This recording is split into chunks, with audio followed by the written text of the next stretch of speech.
Zakaria 10. Hanya Tuhanlah pemberi hujan. Mintalah hujan daripada Tuhan pada akhir musim semi. Tuhanlah yang membuat awan-awan pembawa hujan deras, dan hujan lebat akan diberikannya kepada mereka, dan tumbuh-tumbuhan di padang kepada setiap orang. Sebab apa yang dikatakan oleh terafim adalah jahat, dan yang dilihat oleh juru-juru tenung adalah dusta, dan mimpi-mimpi yang disebutkan mereka adalah hampa, serta hiburan yang diberikan mereka adalah kesia-siaan. Oleh sebab itu, bangsa itu berkeliaran seperti kawanan domba dan menderita sengsara sebab tidak ada gembala. Pembebasan Israel dari kuasa-kuasa asing.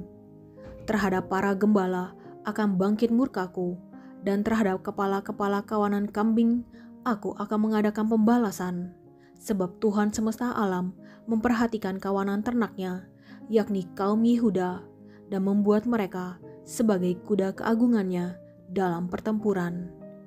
Daripada mereka akan muncul batu penjuru, daripada mereka akan muncul patok kemah, daripada mereka akan muncul busur perang, daripada mereka akan keluar semua penguasa bersama-sama. Maka mereka akan seperti pahlawan yang menginjak-injak musuh seakan-akan itu lumpur di jalan. Mereka akan berperang sebab Tuhan menyertai mereka, dan mereka akan membuat malu orang-orang yang mengendarai kuda. Aku akan membuat kuat kaum Yehuda, dan aku menyelamatkan keturunan Yusuf. Aku akan membawa mereka kembali, sebab aku menyayangi mereka, dan keadaan mereka seakan-akan tidak pernah ditolak oleh aku. Sebab akulah Tuhan Allah mereka, dan aku akan menjawab mereka. Efraim akan seperti seorang pahlawan, hati mereka akan bersuka cita seperti oleh anggur. Anak-anak mereka akan melihatnya, lalu bersuka cita, dan hati mereka bersorak-sorak karena Tuhan. Aku akan bersiul memanggil mereka, dan aku akan mengumpulkan mereka, sebab aku sudah membebaskan mereka, dan jumlah mereka menjadi banyak seperti dahulu. Sekalipun aku telah menyerahkan mereka ke antara bangsa-bangsa, tetapi di tempat-tempat yang jauh mereka akan ingat kepadaku. Mereka akan hidup bersama-sama anak-anak mereka, dan mereka akan kembali. Aku akan membawa mereka kembali dari tanah Mesir, dan dari Asyur aku akan mengumpulkan mereka. Aku akan membawa mereka masuk ke tanah Gilead dan ke Libanon, sehingga tidak ada tempat lagi bagi mereka. Mereka akan menyeberangi laut Mesir, dan ia akan memukul gelombang di laut, sehingga segala tempat yang dalam di sungai Nil menjadi kering. Kebanggaan Asyur akan diturunkan, dan tongkat kerajaan Mesir akan lewat.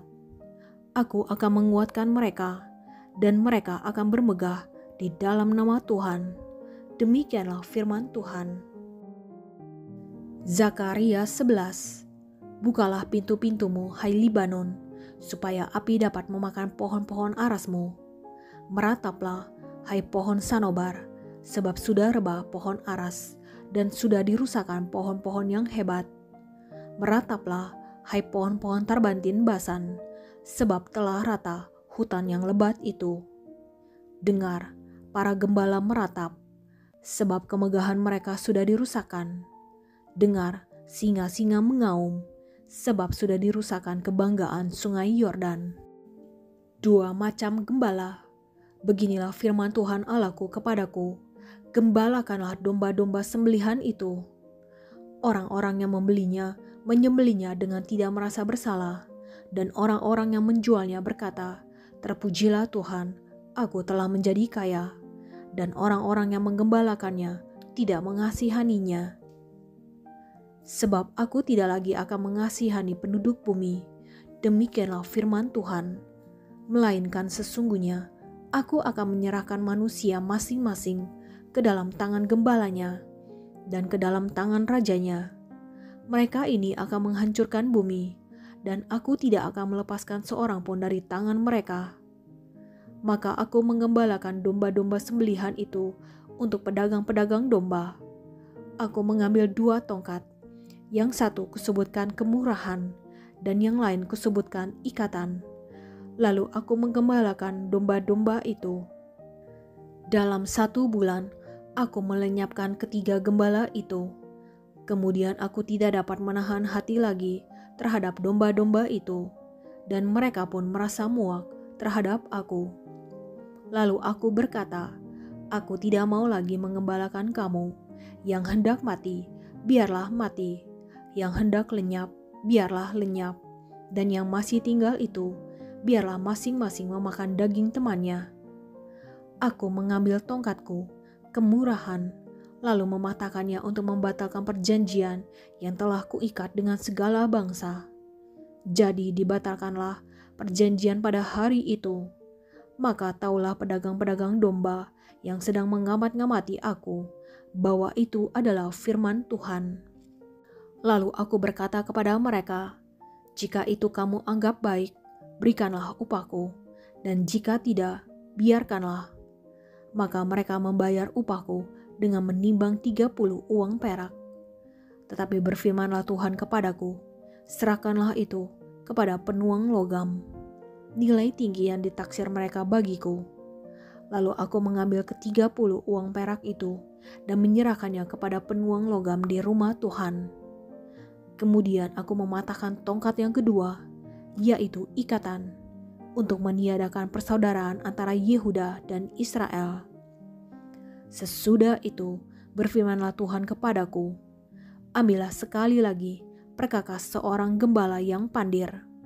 Sebab sesungguhnya aku akan membangkitkan di negeri ini seorang gembala yang tidak mengindahkan yang lenyap, yang tidak mencari yang hilang, yang tidak menyembuhkan yang luka, yang tidak memelihara yang sehat, melainkan memakan daging dari yang gemuk dan mencabut kuku mereka.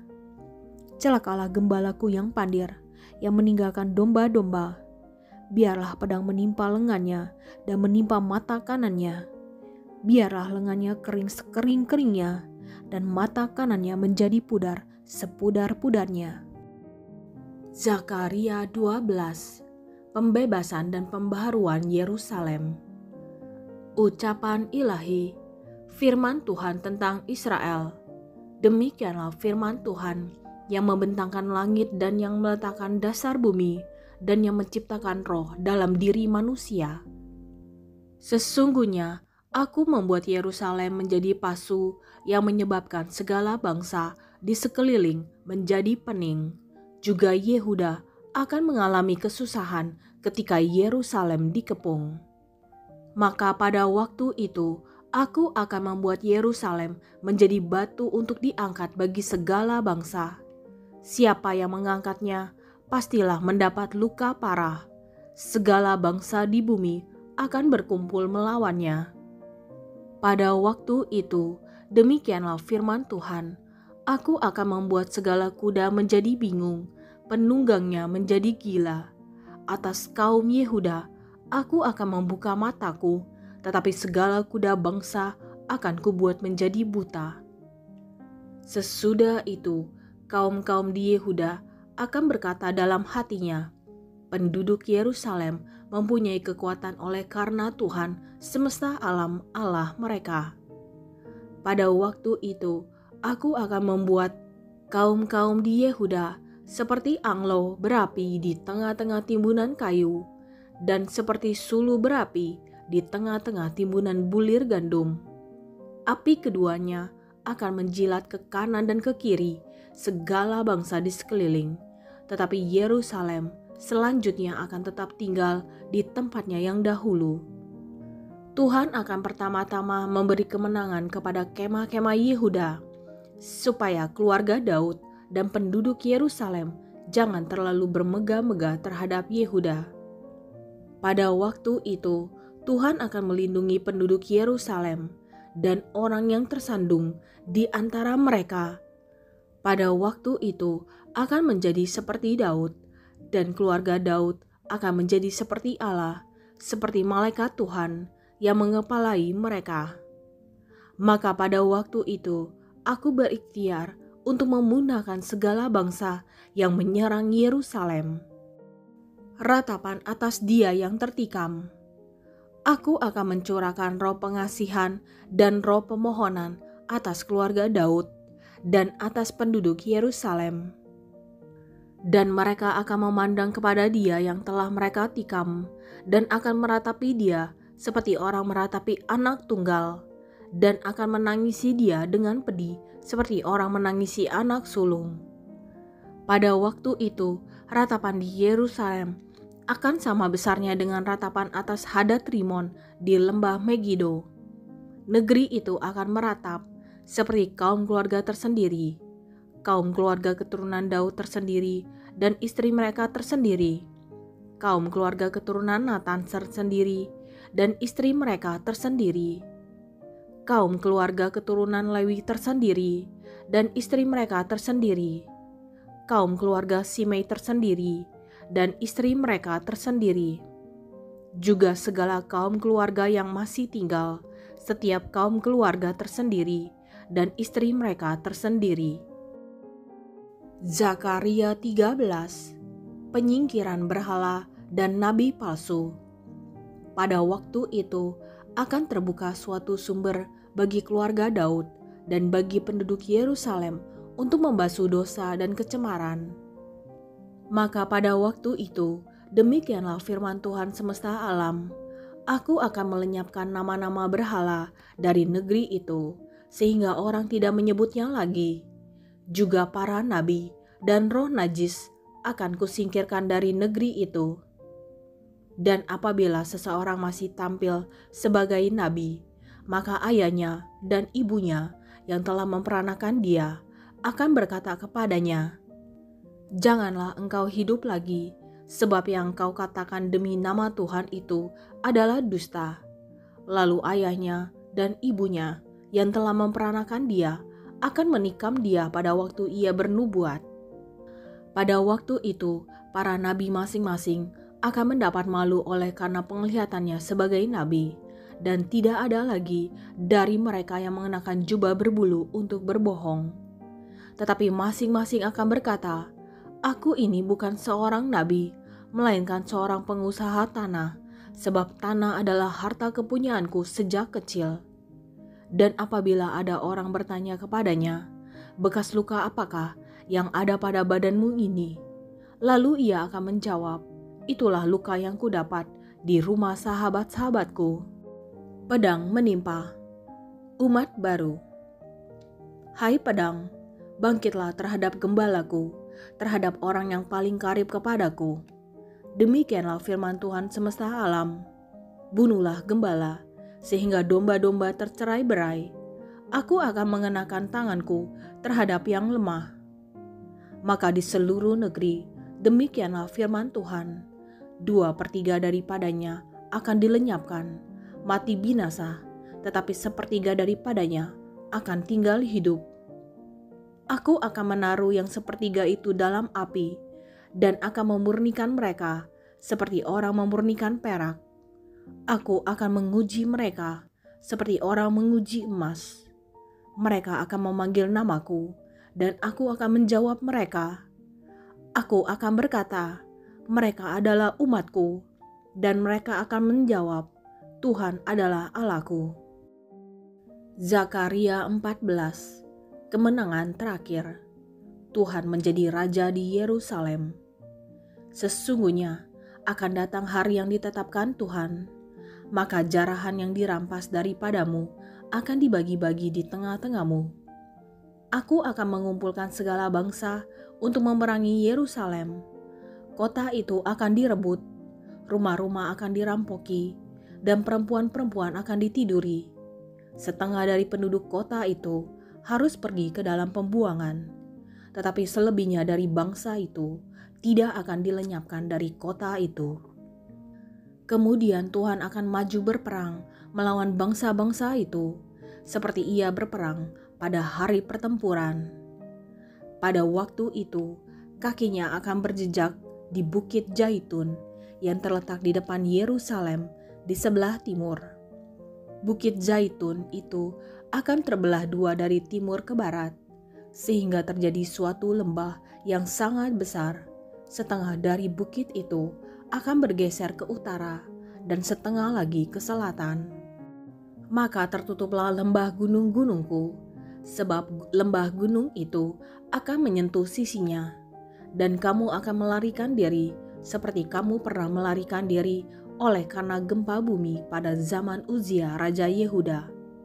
Lalu Tuhan Allahku akan datang dan semua orang kudus bersama-sama Dia.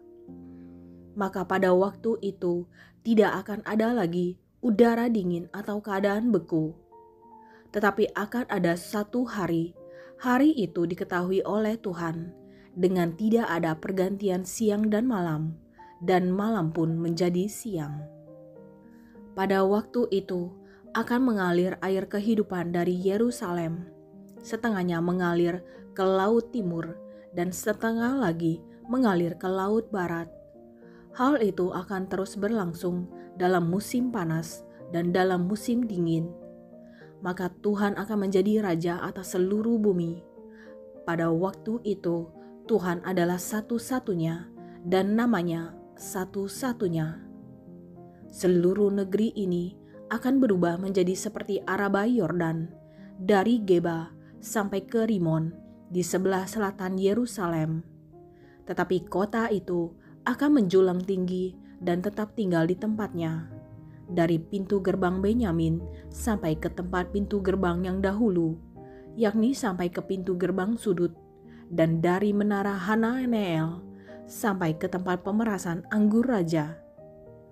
Orang akan menetap di dalamnya, sebab penumpasan tidak akan ada lagi, dan Yerusalem akan tetap aman. Inilah tulah yang akan ditimpakan Tuhan kepada segala bangsa yang memerangi Yerusalem. Daging mereka akan menjadi busuk, sementara mereka masih berdiri. Mata mereka akan menjadi busuk dalam lekuknya, dan lidah mereka akan menjadi busuk dalam mulut mereka. Maka pada waktu itu akan terjadi kegemparan besar daripada Tuhan di antara mereka, sehingga masing-masing memegang tangan temannya dan mengangkat tangannya melawan tangan temannya. Juga Yehuda akan berperang melawan Yerusalem itu, dan dikumpulkanlah harta benda segala bangsa di sekeliling, yaitu emas, perak, dan pakaian dalam jumlah yang sangat besar. Tulah seperti itu juga akan menimpa kuda, bagal, unta, keledai, dan segala hewan yang ada dalam perkemahan-perkemahan itu. Maka semua orang yang tinggal dari segala bangsa yang telah menyerang Yerusalem akan datang tahun demi tahun untuk sujud menyembah kepada Raja, Tuhan semesta alam, dan untuk merayakan hari raya Pondok Daun. Tetapi bila mereka dari kaum-kaum di bumi tidak datang ke Yerusalem untuk sujud menyembah kepada Raja, Tuhan semesta alam, maka kepada mereka tidak akan turun hujan. Dan jika kaum Mesir tidak datang dan tidak masuk menghadap, maka kepada mereka akan turun tulah yang ditimpakan Tuhan kepada bangsa-bangsa yang tidak datang untuk merayakan hari raya Pondok Daun. Itulah hukuman dosa Mesir dan hukuman dosa segala bangsa yang tidak datang untuk merayakan hari raya Pondok Daun. Pada waktu itu akan tertulis pada kerincingan-kerincingan kuda, kudus bagi Tuhan, dan kuali-kuali di rumah Tuhan akan seperti bokor-bokor penyiraman di depan mezbah. Maka segala kuali di Yerusalem dan di Yehuda akan menjadi kudus bagi Tuhan semesta alam. Semua orang yang mempersembahkan korban akan datang mengambilnya dan memasak di dalamnya, dan tidak akan ada lagi pedagang di rumah Tuhan semesta alam pada waktu itu.